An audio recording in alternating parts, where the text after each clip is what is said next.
बिस्मिल्लाहिर्रहमानिर्रहीम। उम्मीद है काश्तकार भाइयों सब खैरियत से होंगे। गन्ने की फसल के अंदर एक बीमारी लगती है जिसे रत्ता रोग कहते हैं।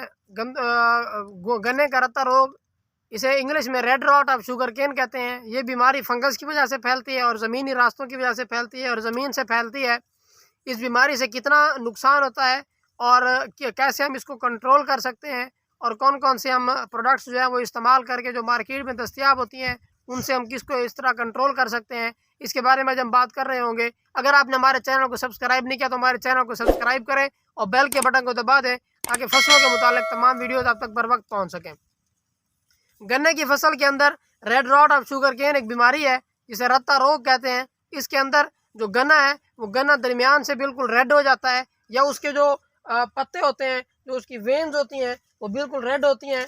ये आपको करीब से दिखाते हैं, ये देखें, ये वेन्स जो हैं बिल्कुल इसकी रेड हो जाती हैं। ये ऐसे नज़र आता है बिल्कुल, ये इसकी वेन्स हैं, ये रेड हो जाती हैं।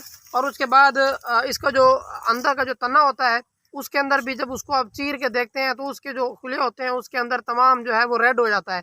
उसका सबसे बड़ा नुकसान क्या होता है? नुकसान ये होता है कि उससे गन्ने का जो वज़न है वो बहुत कम हो जाता है। और उसके बाद जो शुगर मालकान है, जो चीनी बनाते हैं, शुगर मिल मालकान, उनको भी बहुत ज़्यादा नुकसान होता है क्योंकि उससे चीनी की पैदावार बहुत ज़्यादा मुतासर होती है। इसमें होता क्या है, इसमें सबसे पहले इसका पत्ता सूखता है, पत्ता जब सूखता है तो उसके बाद इसका गन्ना सूखता है, फिर इसके बाद पूरी फसल का जो है वो नुकसान हो जाता है। तकरीबन 80% से ज़्यादा जो पैदावार है वो रत्ता रोग की वजह से नुकसानदेह हो जाती है। उससे जो है उसकी पैदावार बहुत ज़्यादा मुतासर हो जाती है। इसको आप कैसे कंट्रोल कर सकते हैं और ये लगती कब है? जुलाई और अगस्त के महीने में जब बारिशें होती हैं, बारिशों के बाद ये बीमारी जो है इसका सबसे ज़्यादा हमला होता है और इसकी वजह से बहुत ज़्यादा नुकसान होता है। यानी कि बारिशों के बाद, जुलाई और अगस्त के बारिशों के बाद इसका जो है वो अटैक शुरू हो जाता है। इसको आप कंट्रोल कैसे कर सकते हैं? बहुत सारे काश्तकार जो हैं वो नीला थोथा इस्तेमाल करते हैं तकरीबन 3 किलोग्राम फी एकड़ के हिसाब से, और कुछ काश्तकार जो है वो फोसिटाइल एलुमिनियम को फ्लड करवाते हैं। इन दोनों को फ्लड करवाने से आपकी जो बीमारी है, रत्ता रोग की बीमारी है, ये बहुत ज़्यादा कंट्रोल नहीं होती, यानी कि फुल कंट्रोल नहीं होती। हाँ, बहुत कम हद तक जो है वो इसकी आप इसमें कमी देखी जा सकती है, लेकिन इसमें बहुत ज़्यादा आप बीमारी के ऊपर जो है वो आप काबू नहीं पा सकते। तो उसके लिए कौन कौन सी तदाबीर हैं जो आपको इख्तियार करनी होती हैं, ये वक्त से पहले इस वजह से बना रही होती हैं। ये वक्त से पहले इस वजह से बना रहे हैं क्योंकि फरवरी के अंदर काश्तकार भाई जो इसकी गन्ने की काश्त शुरू कर देते हैं, तो उनको ये चीज़ें जो है वो पहले मलूज़ खातर रखनी चाहिए, ये चीज़ें सामने रखनी चाहिए, उससे पैदावार का नुकसान नहीं होगा। सबसे पहले आप ये करें कि आप सेहतमंद बीज का इस्तेमाल करें। आप बीज जहाँ से भी लें वो सेहतमंद होना चाहिए।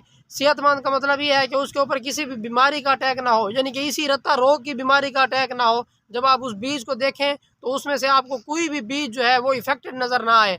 और उसके बाद आप किसी भी मुंडी की फसल से आप कभी भी बीज को ना लें। आप नरोप जो आपकी फसल होती है, जो आपकी नए साल की फसल होती है, उससे आप बीज लें और उसको जो है वो आगे काश्त करें।